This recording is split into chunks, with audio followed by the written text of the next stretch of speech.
박준규의 브리핑 식스 내일신문 박준규 기자 나오셨습니다. 안녕하세요. 안녕하세요. 예, 나 저 오프닝 예. 그 브리핑 식스 바뀐 거 적응이 안 돼. 갑자기 뭐가 툭 튀어나와가지고 깜짝 놀랐어요. 예, 일단 그 얘기부터 해야 될 것 같아요. 민주당 의총 얘기부터 해야 될 것 같아요. 네. 지금 박주민 의원께 잠깐 이제 뭐 간단히 의견을 들었는데 거부했어요, 일단. 거부했다기보다는 예. 하나는 받아들인 거죠. 하나는 받아들인 거죠. 캡을 씌울 때 이번 21대에만 적용을 하는 21대에만 적용하는 걸로 예. 일단 받아들인 거죠. 그 하나는. 그런데 석패율에 대해서는 사실 민주당 당대표인 이해찬 대표도 수차례에 걸쳐서 이 제도를 도저히 받아들일 수 없다라고 공언을 했었고 오늘 의총에서도 이와 관련돼서 상당히 많은 반대 여론이 나왔던 걸로 알려져 있어요. 그래서 석패율 자체에 대해서는 제고해달라. 그래서 일단은 협상의 여지를 좀 더 놔뒀다. 이렇게 볼 수 있을 테고. 그러니까 어찌됐든 그 4+1에서 4가 모여가지고 이제 만든 단일안이잖아요. 그게 그렇죠. 방금 말씀하셨듯이 캡 연동형의 50석 중에 30석만 캡을 씌우는 것을 이번 21대 총선에만 적용한다라는 게 하나였고 그렇죠. 또 하나는 석패율제는 도입한다라는 건데 석패율제는 받아들일 수 없고 그 조건부 이번만 30석 캡을 씌우는 거는 받아들였고. 예, 그렇죠. 좀 전에 그 박주민 의원도 이야기를 했지만 이 석패율 제도의 장점이 있습니다. 지역구도를 타파하고 이 새로 최선을 다하는 그 험지에 가는 그 후보자들을 배려해주는 그런 그 장점이 있는데 이것이 악용됐을 경우, 예를 들어 중진들이 거기에 들어가서 이 중진들이 자기의 어떤 정치적 생명 연장을 위해서 사용된다든가 이런 부분들을 우려하는 거거든요. 그래서 이것을 어떻게 접점을 좀 찾는 방법도 있을 것 같아요. 이제 예를 들어 원래도 그랬지만 중진들은 나오지 않는다. 리스트에 올리지 않는다. 그리고 어떤 지역별로 하되 뭐 여러 가지 단서들을 달게 되면 민주당이 우려했던 부분들도 좀 제거가 되고요. 또 다른 사당이 주장하는 그런 부분도 얘기가 될 텐데 어제도 제가 잠깐 말씀드렸듯이 민주당에서 반대하는 이유가 과도하게 많은 그 지역구에 정의당 후보들이 나와서 이 진보 진영의 표가 갈라지지 않을까라는 내심 우려가 있거든요. 이런 부분도 좀 해소하기 위해서는 그러면 석패율제를 어떻게 적용할 거냐 이런 부분들을 좀 정밀하게 다시 한번 볼 필요도 있을 것 같아요. 그렇군요. 일단 석패율제도 관련해서는 약간 네 탓이라기보다는 이거 너희가 먼저 주장한 거 아니야? 막 서로 이런 게 있어요. 그런 측면이 있죠. 그래서 민주당이 사실은 이번 건과 관련해서 민주당의 석패율제를 먼저 얘기를 꺼낸 건 맞는 것 같아요. 그런데 또 이제 상황이 계속 뭔가 중간에 그때 내걸었던 조건하고는 다른 조건이 조성이 되면서 이렇게 되면은 우리는 할 수 없는 거 아니냐 이런 식으로 약간씩 말들이 바뀌고 있긴 그러니까 해요. 지금 현재 이 민주당의 고민은 이겁니다. 지금 250대 50 지역구와 비례대표의 의석수는 거의 고정이 돼 있어서 합의가 된 상황이에요. 그러면 나머지 50석을 어떤 식으로 이 설계를 하느냐에 따라서 민주당이 가져올 수 있는 가능한 의석수가 어느 정도 추정이 되지 않겠습니까? 그래서 원래는 연동형 50%를 50명의 전체 다 적용하는 것이 원안인데 이렇게 하면 민주당이 가져올 의석이 거의 없다라고 그렇게 추정이 되고요. 30석에 대해서만 연동률 50%를 적용한다 하더라도 실제로 민주당 내에서는 가져올 수 있는 의석이 5석 내외뿐이 안 된다.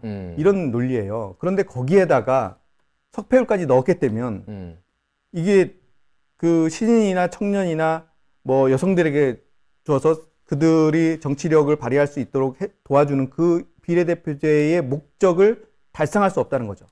그렇군요. 그런 고민들이 있는 겁니다. 그렇군요. 실질적으로. 알겠습니다. 그러면은 지금 이제 이게 어쨌든 합의를 완벽하게 본 상황은 아니고 그렇죠. 지금 조건부 수용이라고 봐야 되나요? 어쨌든 뭐 어떤 사람들은 조건부 수용, 어떤 사람은 조건부 거부 뭐 이렇게 될 수 있을 텐데 저는 좀 긍정적으로 봐요. 일단은 이 정도까지 왔으면 서로가 지금 원하는 부분들은 다 드러났다고 보고요.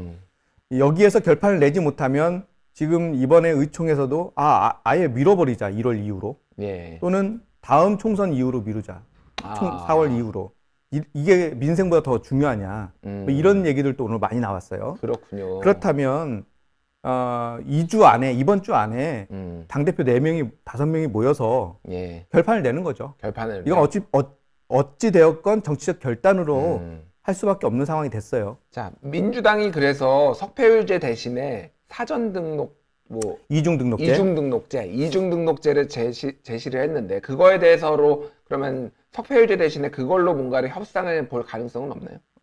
그와 비슷한 방법으로 할 수는 있을 텐데 일단은 그 논의가 어젯밤에 예. 그 원내대표들 예. 4+1 원내대표들이 모여서 했는데 거기에서 거부가 됐고 또 오늘 사당 예. 민주당 뺀 사당의 원내대표들이 모여서 합의를 했을 때도 그 논의가 충분히 됐는데 여튼 거부하는 정당이 제법 많았습니다. 예. 그래서 그것으로 어떤 합의점을 찾기는 좀 어려울 것 같아요. 그렇다고 석패율제로 지금 뭔가 다시 합의를 보기에는 너무 완강하기 때문에 민주당이나 나머지 정당들이 힘들 것 같고. 그렇죠. 어떤 묘수가 나올지 좀 잘 상상이 저는 잘 안 되는데. 그러니까 여기서는 이제 과감하게 어떤 정당에서 뭔가 내려놓아야 협상의 물꼬가 터질 텐데 민주당이 석패율을 받아들이든지 아니면 정의당에서 석패율 없이 가자 이렇게 하든지 뭐 이런 정도의 대협상이 나와야 극적으로 타결이 되고 그 다음 순서가 진행될 수 있을 것 같습니다. 이번 주 내에 그러면 가능할까요? 이제 오늘이나 내일이나 사당 대표가 5당 대표가 만날 것 같거든요. 이제는 이제 순서대로 올라왔잖아요. 원내대표 그렇죠. 만나고 그러니까 마지막에 이제 여기에서 협상이 안 되면은 사실상 이제 안 된다고 봐야 되는 거죠. 그렇죠. 예. 오늘 원래 스케줄 자체가 예. 사당 원내대표들이 만나고 여당 그것을 가지고 여당 의총을 끝낸 다음에 최종적으로 4+1 대표가 만난다. 이게 스케줄입니다. 그래서 지금 4+1 대표가 만나는 스케줄은 아직 안 잡혔어요. 몇 시에 만날지, 언제 만날지. 그런데 민주당을 뺀 4당의 의견이 합의서로 이미 작성이 돼 있고요. 민주당이 의총을 통해서 의견을 다 모았고요. 그렇다면 이 5개 당의 대표들이 모여서 마지막으로 결판을 내는 그 마지막 협상이 최종적으로 남아있다고 볼 수 있습니다. 협상을 통한 정치적 결단만 남은 거군요. 그렇습니다. 그러니까. 알겠습니다. 좀 지켜봐야 되겠네요. 예. 민주당이 특검을 추진한다. 예. 이게 가능한 건가요, 근데? 이게 민주당이 볼 때는 현재 검찰이 하고 있는 수사, 선거 개입 수사로 계속 지금 확대시켜서 말도 처음에는 하명 수사가 됐다가 이제는 선거 개입, 그야말로 엄청난 일 아닙니까? 실질적으로 확인이 된다면 이런 쪽으로 몰고 가는 거예요. 그런데 그러면서 툭툭 나오는 그 사실들이, 얘기들이, 기사들이 소위 피의사실 공표와 같은 방식으로 여론 형성을 하는 거죠. 그럼 이런 식으로 검찰에 맡겨서는 안 되겠다. 검찰이 현재 하고 있는 소위 울산 하명 수사와 관련된 부분, 또 고래고기와 관련된 부분, 유재수 감찰에 대한 무마, 이번 부분에 대해서는 국회에서 직접 특검을 임명을 해서 특검으로 하여금 객관적으로 조사하게 하는 게 맞지 않느냐. 현재 검찰에 맡길 수 없다. 그게 이런 이제 입장인 거죠. 지금 김기현뿐만이 아니라 고래고기까지 지금 그렇죠. 특검으로 하겠다. 그러니까 고래고기는 사실 검찰과 경찰의 어떻게 보면 수사권에 대한 서로 간의 압력, 서로 간의 알력, 이게 적나라하게 드러난 사건이거든요. 그러니까 이 부분도 지금 경찰과 검찰의 얘기가 서로 다르기 때문에 그 부분에 대한 특검도 좀 필요하다. 지금 경찰도 검찰에 대한 문제 제기를 하고 있고 검찰은 또 경찰의 수사 개입 문제를 하고 있고 이러니까 이 부분도 좀 객관적인 수사가 필요한 게 아니냐 이렇게 얘기하는 거죠. 검찰은 사실은 고래고기 사건하고 김기현 전 울산시장의 뭐 소위 하명 수사 의혹 사건하고는 별개라고 생각을 하잖아요. 그렇죠. 애시당 쪽. 그렇죠. 근데 청와대나 뭐 정부 여당 쪽에서는 그거를 같은 뿌리라고 보고 한꺼번에 지금 특검하겠다. 뭐 이런.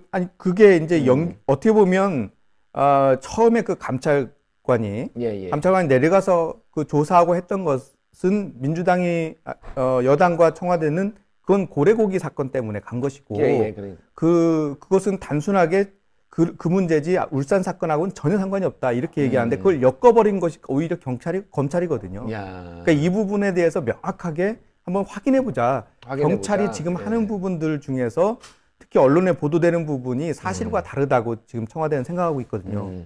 이제 그렇기 때문에 그 부분은 명확하게 좀 국민들에게 알릴 필요가 있다 이렇게 생각하는 거죠. 그러면은 특검이 성사될 가능성을 어떻게 봐야 되나요? 이게 참 여당이 특검을 제시가 하자고 그런 거라서 이게 약간 뭐 그러니까 현재 검찰에 대한 어떻게 보면 검찰도 행정부 안에 속해 있잖아요. 물론 독립성이 보장이 되지만 그 독립성이 무한대로 보장되는 건 아니거든요. 그렇죠. 행정부 내에서 가능한 그 독립성이 있는 건데 현재 그 청와대나 그 여당에서는 그게 그 제어가 안 되는 상황인 거죠. 그러니까 검찰에 대해서도 여당이 그렇게 주장을 하는 거고요. 그러다 보니까 이제 야당 입장에서는 지금 국정조사를 요구해 놨거든 말이에요. 근데 이 바라보는 방향이 서로 달라요. 이 민주당은 검찰을 못 믿겠다는 거고, 지금 야당은 이게 게이트다. 그렇죠. 정권의 게이트다. 이렇게 보고 있는 거기 때문에. 정권 차원의 비리다. 이렇게 지금 규정을 한 상황이에요. 그렇죠. 세 개 사건을 묶어서 이미 그 국정조사 요구서를 제출한 상황이에요. 그렇죠. 그러면은 이게 어떤 식으로든 딜이 될 수 있는 상황이 있긴 한 것 같아요. 그러니까 이 국정조사를 좀 더 폭넓게 한다든가, 아니면 특검을 좀 더 폭넓게 한다든가, 특검에게 이것 조사뿐만 아니라 이것 조사도 맡기면 되잖아요. 그런 식으로 의지만 있다면 그런 식으로 맡길 수도 있는 거죠. 상당한, 그러니까 유례가 없어서 일단 전례가 없어서 그렇죠. 이게 어떤 식으로 전개가 될지 참 지금 예측하기가 쉽지가 않네요. 지금까지 보면 야당이 특검이나 국정조사를 요구를 하고 여당이 방어하는 쪽으로 계속해서 지금까지 이어왔잖아요. 근데 지금 말씀하신 대로 여당이 뭔가 검찰을 못 믿겠다, 우리가 특검을 하자 이렇게 얘기하는 것은 상당히 이례적인 사실이죠. 알겠습니다. 일단 어떤 식으로 그러면은 국정조사나 특검이 진행이 될지도 좀 지켜볼 필요가 있을 것 같고요. 자, 바른미래당의 손학규 대표가 지금 뭐 일선에서 물러난다는 얘기가 있습니다. 그게 보도가 나왔는데요. 제가 일전에 한번 잠깐 말씀을 드린 적이 있어요. 제가 민주당 그 바른미래당 고위 관계자한테 들은 말씀을 전달한 적이 있는데 우리 이 방송에서 이렇게 이야기했습니다. 소위 유승민계, 변혁의 유승민계가 탈당을 하게 되면 그러면 남아있는 바른미래당을 어떻게 할 거냐.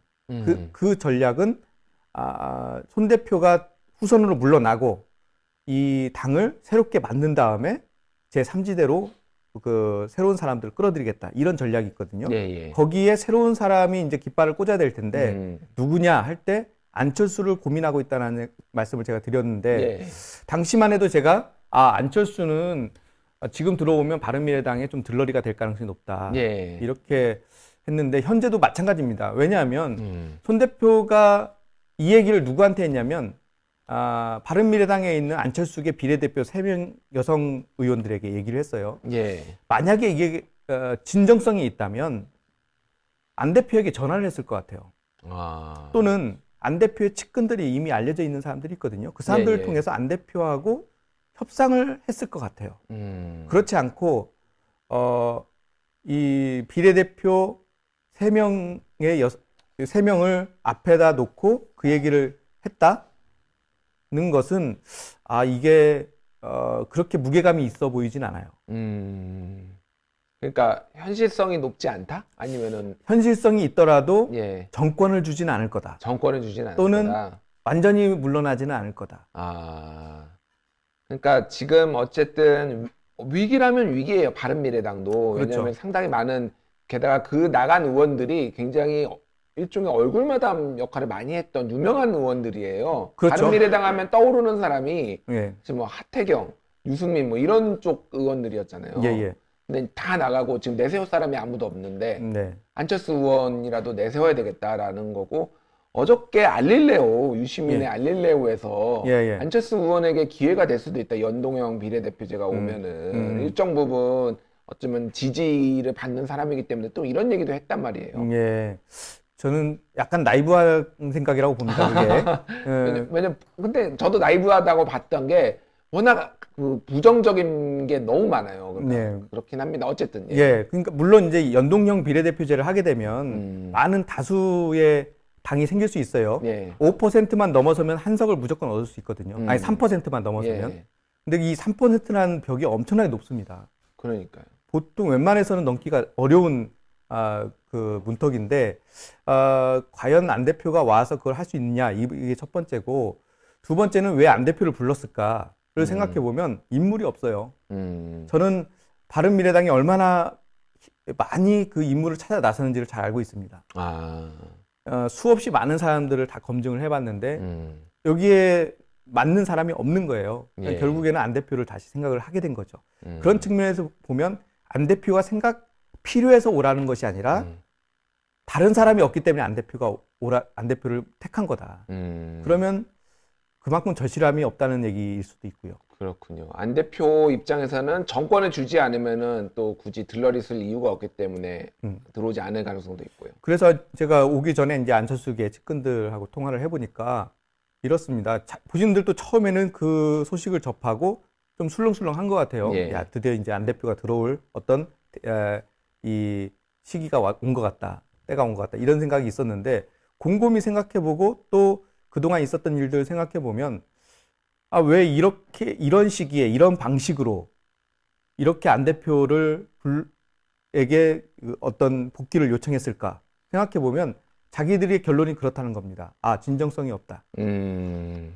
이것은 손 대표가 정말로 정권을 안철수에게 주고 안철수 대표가 마음껏 정치적인 활동을 할 수 있도록 열어주지는 않을 거다.